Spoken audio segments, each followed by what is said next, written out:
Hello mga ka-farmers! For today's vlog mga ka-farmers, no kay kalag-kalag man magluto ta ni atong paboritong suman. So nako na jud nato prepare dira ang atong dahon sa saging mga ka-farmers, no kay mao man ni atong himuong pangputos ato ang suman. Dili ra pud kayo ta mabalakan mga ka-farmers kay tungod daghan man kayo og saging diri sa atong palibot ug diha ra gyud ta manguha og dahon sa ato ang sagingan. Ato lang pud ning halubon mga ka-farmers, no or paagi nato sa kalayo para pud nga dili ni siya dali magisi once nga ato nang ibutang ang ato ang suman. Sa kanipod nga pamagi mga ka-farmers, no kay humot kayo ato ang suman kung ato ani halubon ang ato ang dahon sa kalayo. Kay murag mudagdag po sa iyang flavor ning astro sa ato ang kalayo mga ka-farmers, no. Isa po sa pinaka-importante nga sagulan ni suman mga ka-farmers, no kay kaning atong lubi. Mas daghang lubi, mas lami ato ang suman mga ka-farmers kay pure kaayo ang gata sa ato mga lubi no nya. Ang mga lubi ra po diri kinuha ra po nato sa ato mga punuan. Kunya kinahanglan na po nato ni i-prepare ang ato ang dahon mga ka-farmers, no. Kinahanglan po nato ni siya ipangtupong og gisi kay para pod nga pantay-pantay ang kadakon sa ato ang mga suman. Medyo kuti og matrabaho gyud kayo ning paghimog suman mga ka-farmers, no pero dali lang yun ang trabaho kung tabangan lang nato niyog himo.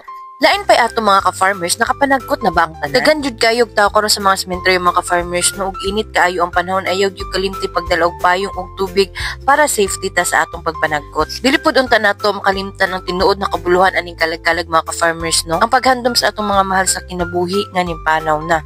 Samtang kita napakabusog sa mga pagkaon nga atong gipangandam, dili nato kalimtan na maghatag og pag-ampo ug pangaliya para sa atong mahal sa kinabuhi kay mao man pud ang magsilbing pagkaon nila sa ilang kalag. So ato na pud ning ginahinayag kag gud ni ato ang lubi diri mga ka-farmers, no. Ubay-ubay gud ni ato ang kaguron diri kay daghan atong ibutang lubi kay para espiso gud ang tuno sa ato ang suman.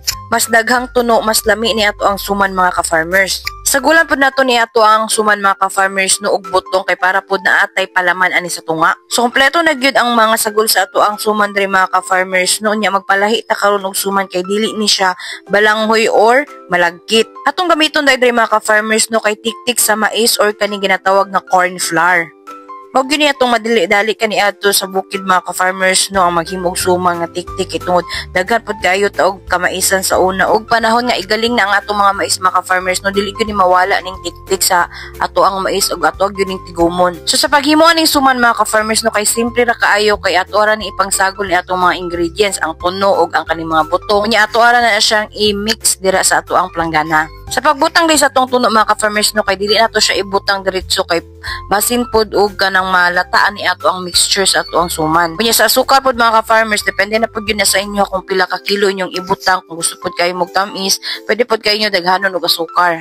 Ug ani na iyang consistency mga ka-farmers, no kay pwede na kayo nato ni siyang putuson gamit ang dahon sa saging. Kinahanglan pod ay nato ni siya ibangan mga ka-farmers, no or aning itinagduhan nato siya og hikot kay para pod dili ni siya mabungkag kung atoan na siyang ilungag. Repeat na process lang gyud mga ka-farmers, no ug mauna ning tanan na himo nato nga suman isa jud siya ka kaldero. Butangan na nato nig tubig mga ka-farmers, no dayon ato nin siyang itak-ang ug magulata og mga pipila ka minuto para maluto na ni ato ang suman. Ug finally naluto na gyud ni ato ang suman mga ka-farmers, no ug ato na po ning gipanghukad diri para mabugnaw na ni siya. Mao gyud ang madidali nato masima-sima diri sa bukid mga ka-farmers, no nya ato dayon ni parisan sa ato ang kinakusgan nga kape. Perfect combination gyud ni silang duha mga ka-farmers. Sige mga ka-farmers, kay mga on sa mi. See you on my next vlog. Bye!